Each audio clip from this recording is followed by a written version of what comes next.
Welcome back to the Reclaimed Ranch. My name is Tara, and today's video I just have a couple of things that I wanted to show you.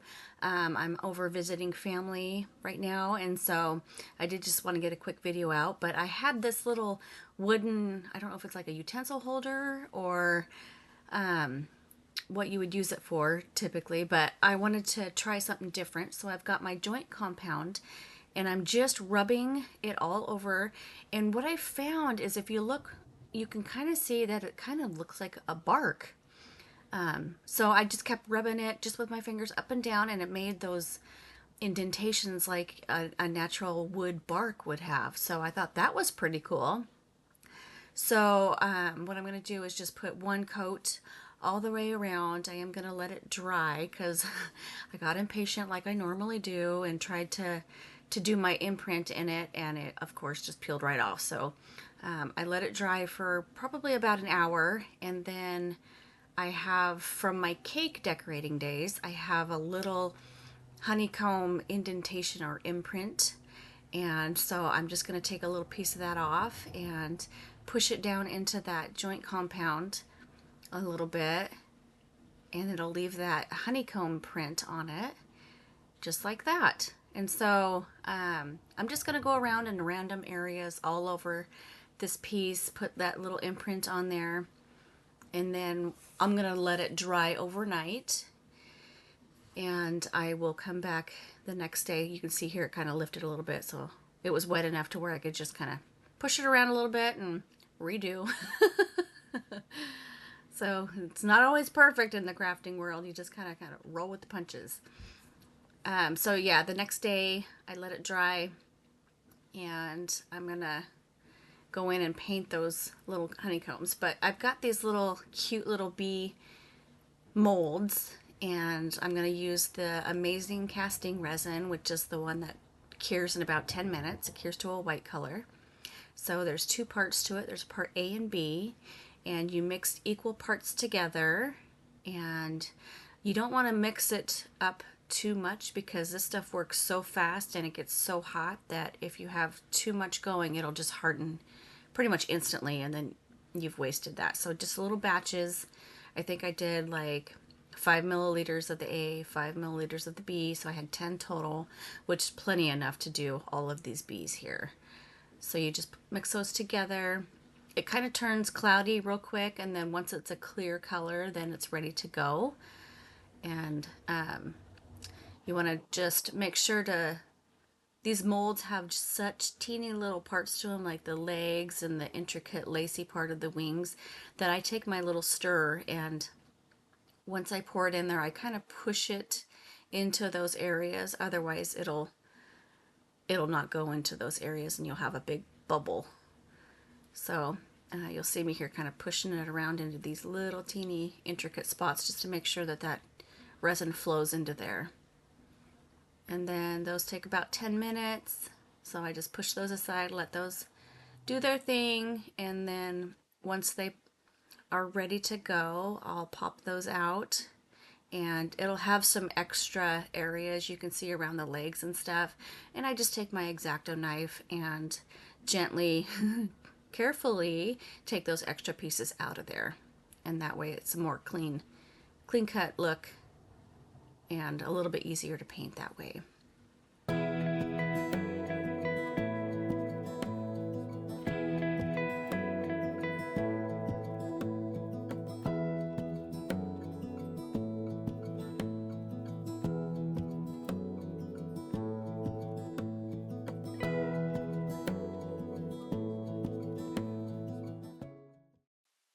So now we're going to go in with the Fusions Prairie Sunset and Coal Black, and I'm going to go ahead and paint these little bees up. And for the wings, I used the Fusion Metallic Pearl, and it just gives it that shimmer when it's in different lighting, and it just makes it so pretty and kind of realistic as well. So I did end up doing a couple coats of the yellow and the black, and at the end, when I decided to paint the little honeycomb, I used the gold, and so I wanted the bees to kind of match that. So I did go over the yellow with a gold metallic color.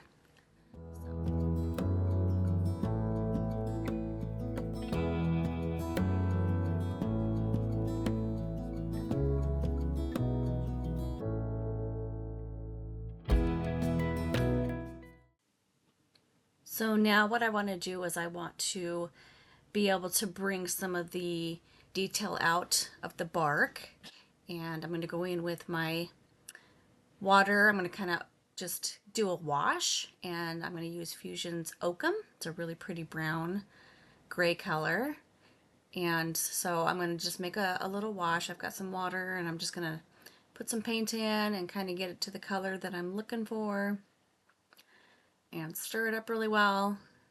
And then I'm going to go ahead and paint it on. I only ended up doing one coat.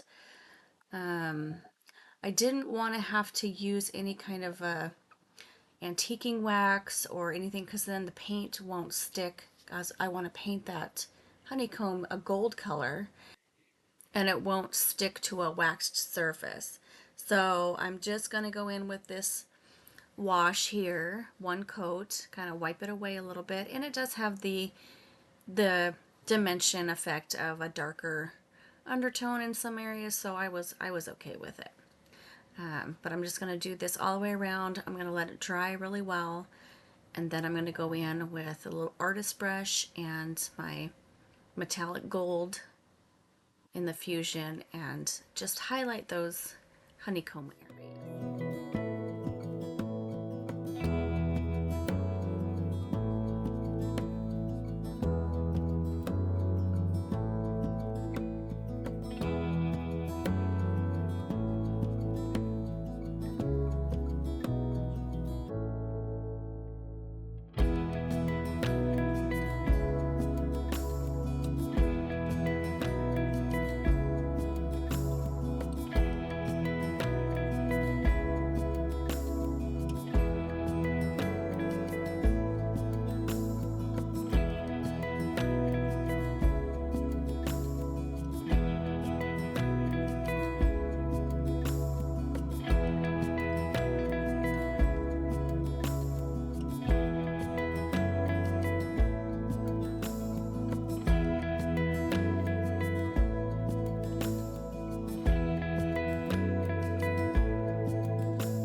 So now we're going to go in and we're going to attach these little bees, and because they're already hardened, I'm going to take my heat gun and warm them up, and that will make them a little bit more pliable so I can bend it around that round surface. So once I can get it to kind of lay there, I'm going to heat it again on the surface itself, not for too long. And then I'm going to use my Titebond's Quick and Thick glue. This is my go-to glue when I'm putting things on like this, and put a little piece or a bead on the back, rub it around, and then apply it to the surface. And because it's that round surface, I don't want it to slide when I sit it upright, so I am going to go in with some painter's tape and tape the bee into place until it's completely dry. But I just think this is kind of so cute. I didn't really know where I was going to go with this until I started putting the joint compound on, and it looked like bark. So that was kind of fun. Sometimes you have one vision and it ends up being another. You just never know with your projects.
Okay, so the second project is the leftover pieces from my daughter's bed when I made that bench.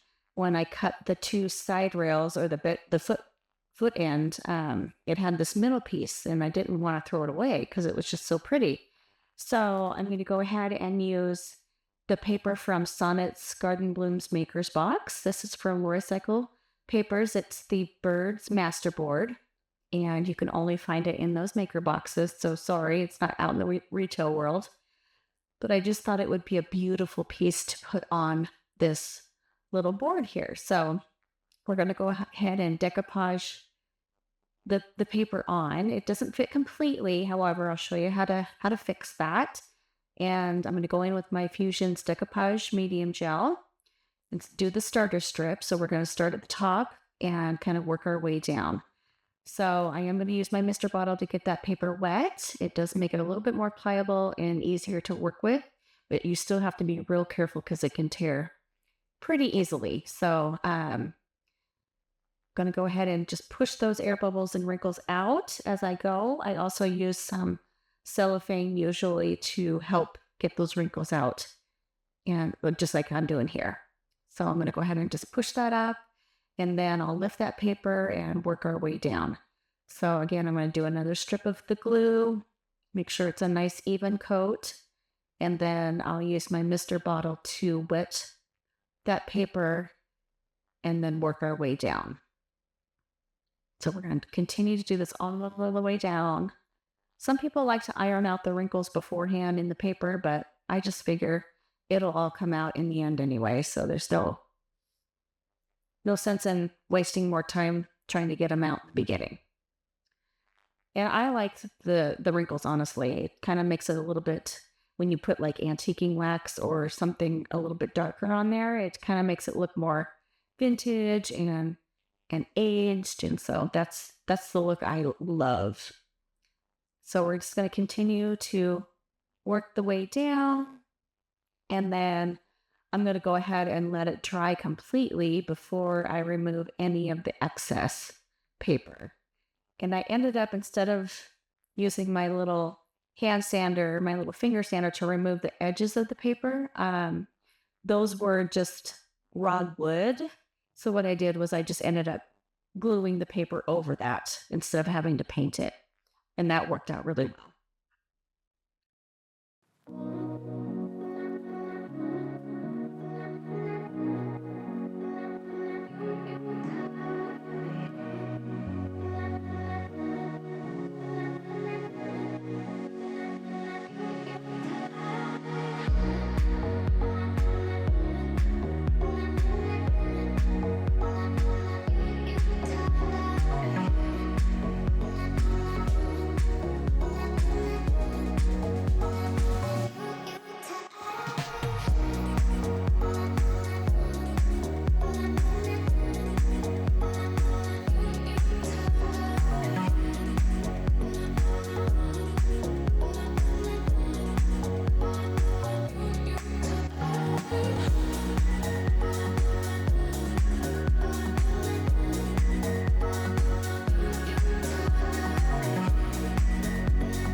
So after you get the decoupage all down, you want to go over with another coat of your decoupage medium over the top and then let it dry completely.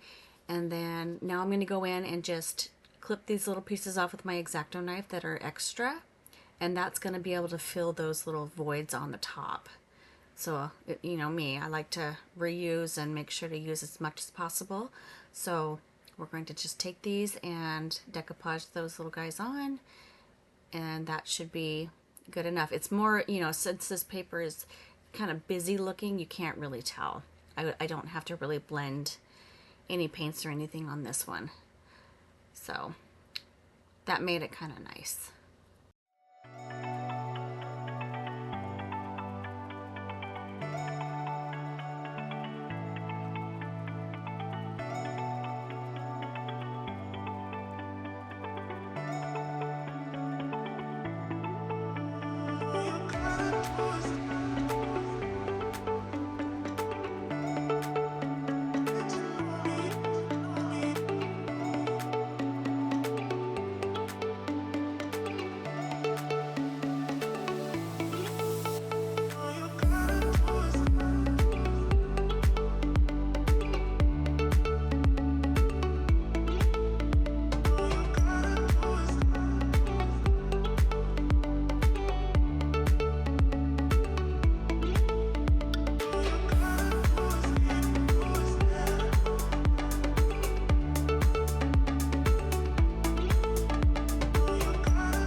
So I thought it was just like, it's beautiful the way it is, but I always want to add just a little more.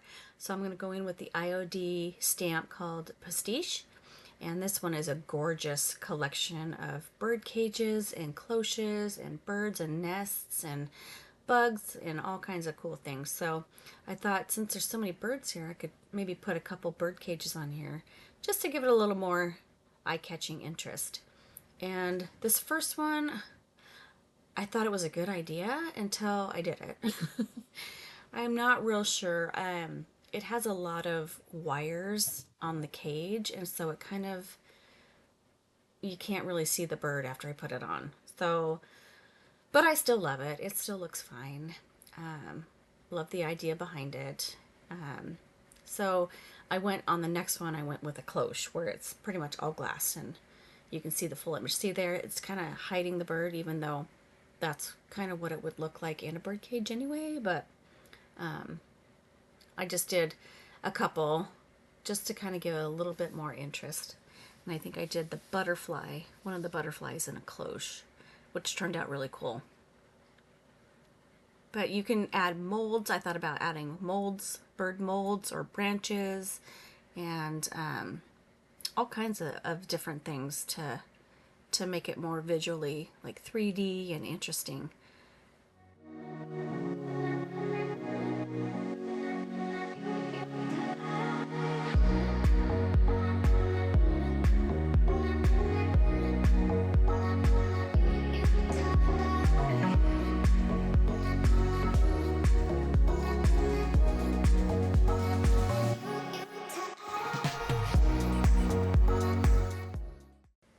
So now, because that bottom has the carved detail and so beautiful, I wanted to put something on the top. So I went in with IOD molds called Trimmings 2.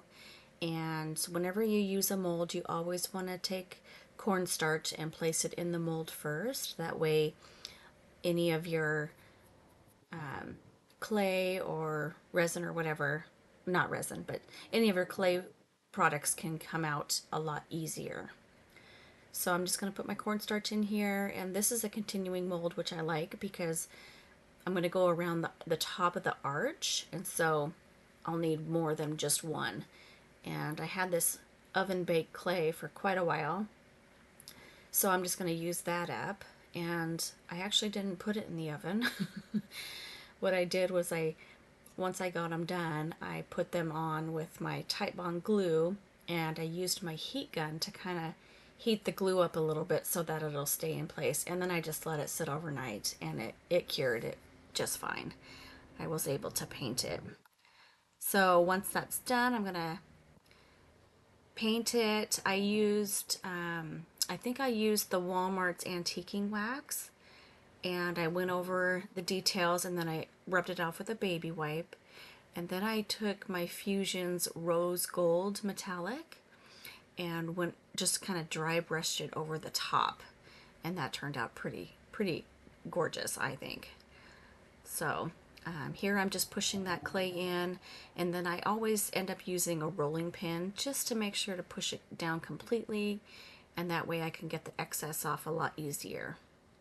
This clay was kind of hard to work with.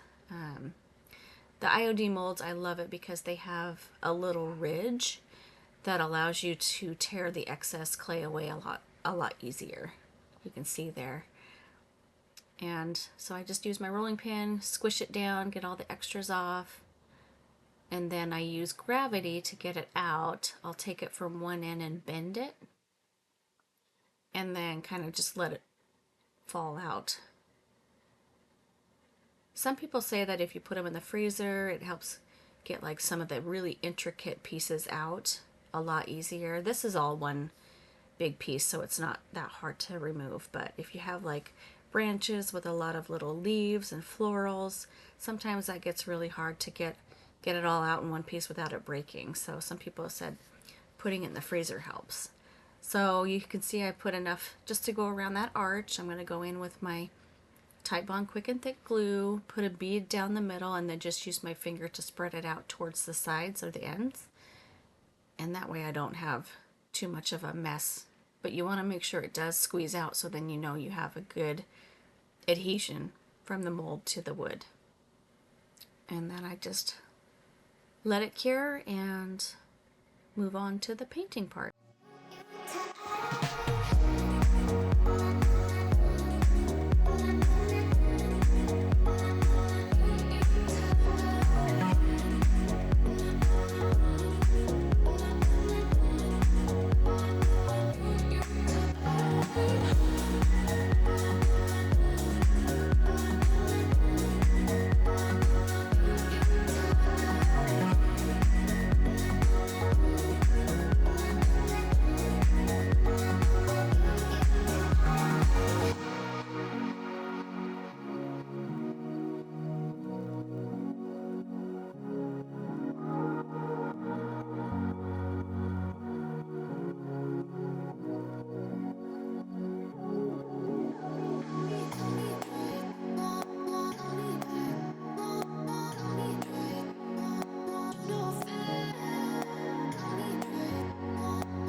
So for next week's video on Tuesday, we've been shopping like crazy over here, which has been so much fun. I met up with my friend from my creative group yesterday, Corey, and we just had a great day of shopping and thrifting.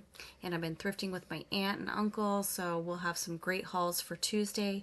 But let me know what you think of today's video. Also, let me know the volume. I've had a couple of people kind of reach out and let me know that the volume has been really hard for them to hear me, so I'm trying some different volumes. So let me know if this is working out better, if it's too loud, if it's still too quiet. I would appreciate your comments below. But I loved how these two turned out. I think it was just so cool to be able to use up some items that I need to get rid of instead of throwing in the dump. So I hope you all have a wonderful weekend, and I'll see you back here next Tuesday with a really big thrift haul and hopefully a couple of flips as well. Take care. Bye.